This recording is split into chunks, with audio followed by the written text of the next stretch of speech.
So, as I was saying earlier, that a lot of things, with this school, they don't disclose to us. Um, so not only do we have to pay for the SE exam, we also have to pay for our boards out of our own pocket. So while you're in school, a lot of people say that, that they can't work or they shouldn't work or whatever the work situation will or can be. A lot of people, that's a suggestion, but in my opinion, you have to do something because even while you're in school, you still have to come up with money out of your pocket to pay for a lot of things. So and if you don't work, how would you be able to, to cover the cost? Like for instance, right now, if I wasn't working, how would I be able to pay for my SE? Because if you can't pay for the SE, then you won't be able to take the exam.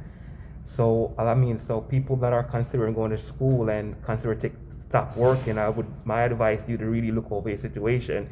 Maybe you need to go per diem or part time, or maybe or a weekend or something. Because I'm just my understanding, my wisdom is that you gonna need some kind of money coming in.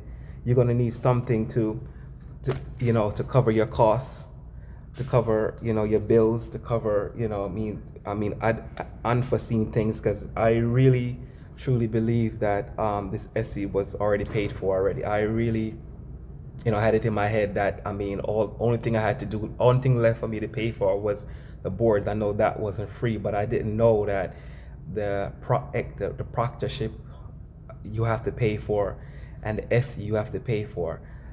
So that was news to me, but at this point I have no choice. So I'm going to wait until Monday, or maybe today I might finish filling out the paperwork for me to schedule my exam. So so that's the type of things you got to keep in your mind while you're preparing. This is additional stress to incorporate within your study and your life and everything else that you have to deal with.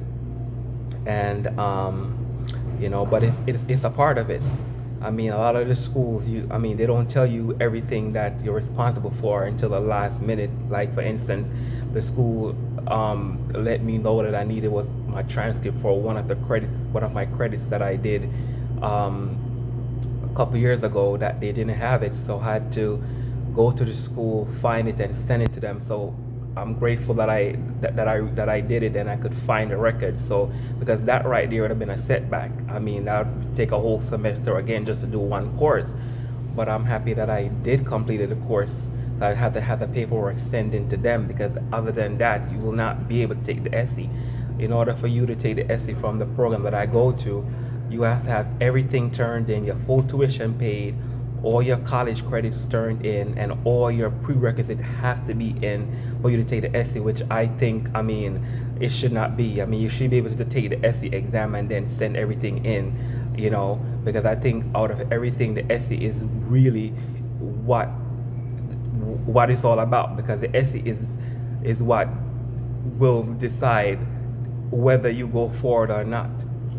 So I think that the emphasis on the transcripts and everything else to give you more more added stress, that can wait until you get your SE score, because everything basically it lies on the SE score.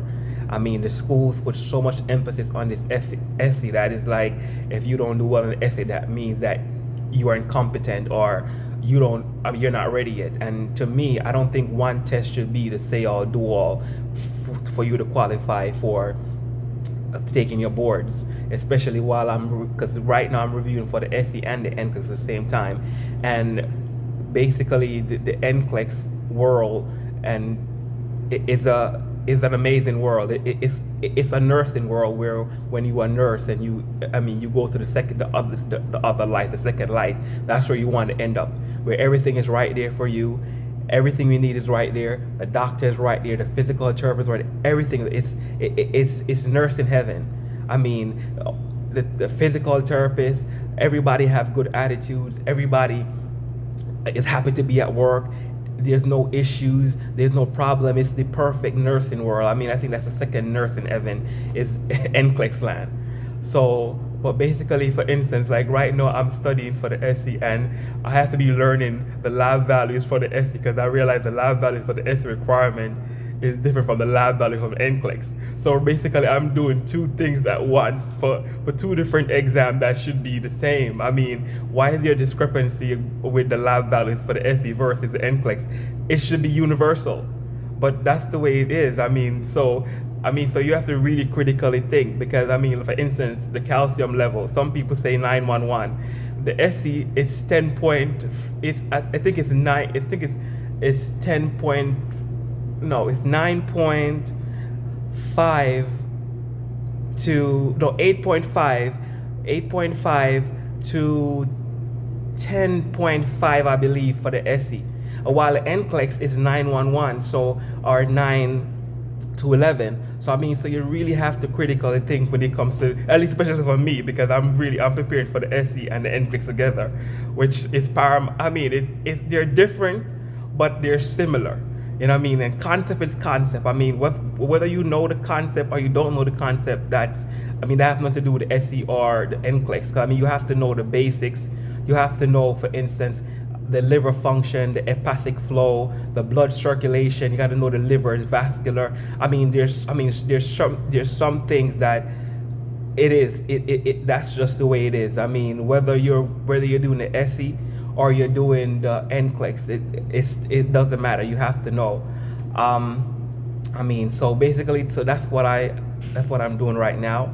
I mean, basically, I'll be reviewing, looking over contents, going over questions, going over the anatomy and physiology. I mean, right now I was going over heart anatomy and physiology, and yesterday it clicked. I've learned these things 10 years ago, as I said previously before, but especially the heart circulation didn't click. Yesterday I was listening to the heart anatomy and going over it, and it clicked. I finally understood what cardiac output meant and how it affected the stroke volume and the heart rate, which is a cardiac output, and that influenced how some of the medications work. It plays a major role, even understanding the pacemaker, the SA node, the AV node, and a bundle of is. That's valuable to know when it comes to medication and when it comes to heart questions. So I'm really understanding that knowing the anatomy really plays a part when it comes to medication administration. And I didn't know that before until reviewing now. So I'm grateful for the opportunity to be able to learn all these things over again. And this time, while I'm learning them, I am remembering them and I'm able to apply them, because like going over some questions, based on anatomy that I learned from the cardiac system, I was able to answer some questions just by analyzing the function of the heart and how the heart circulate blood throughout the system.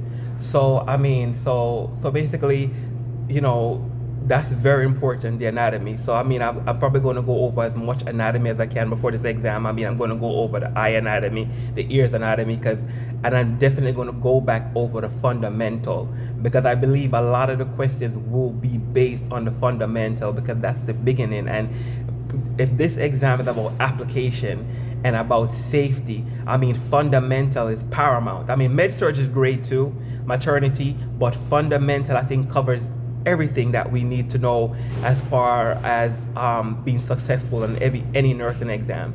And I do need to brush up on my pharmacology. Because like for me, I have to be learning all my medications over again. I have to be learning the generic names. Before, I knew a lot of trade names, so now I got to go back and learn the generic name and the trade name, because basically in the NCLEX, it's all about the generic name. For the SE exam, I'm not sure how they do their medication, so basically I'm learning both, because when I go into the exam, I'm going to be successful. I am focused. This is my time. This is my season. And that's what it's all about. So I just want to put out this video, encourage anyone, or give some information to anyone preparing for the S to let or let other people know that you have to pay for it out of your pocket. The school is not responsible for it, and it's not included in your tuition. And and just give you an idea of how far I'm progressing and about my registration, and and how and what I'm looking forward to and the things that I'm learning. And as I said, as I progress through these videos that I'm doing right now, because I'm just starting out, like talking about these things. I mean, later on, I want to do some teaching videos, some educational videos about the things that I've learned and how I've learned and how I retain them and how I'm able to apply them, how I'm able to to remember them. Because I mean, it's one thing to learn something and be able to apply it and remember it at that moment, at that time when it's needed. Not be saying, oh, for instance, yesterday I learned about how the stages of shock, and looking over it is brought to my attention that it's CPR. What are the stages of shock? CPR. You have the compensatory stage. You have the you have the P stage, and then you have the refractory stage. So I mean, all those things plays a role as far as, I mean, remembering and recalling these concepts, that you have them on call when you need them. So that's it for right now. And remember what I always say: no one will love you until you love yourself. Let's do the work. I can do it. You can do it. Let's do it together. Thank you.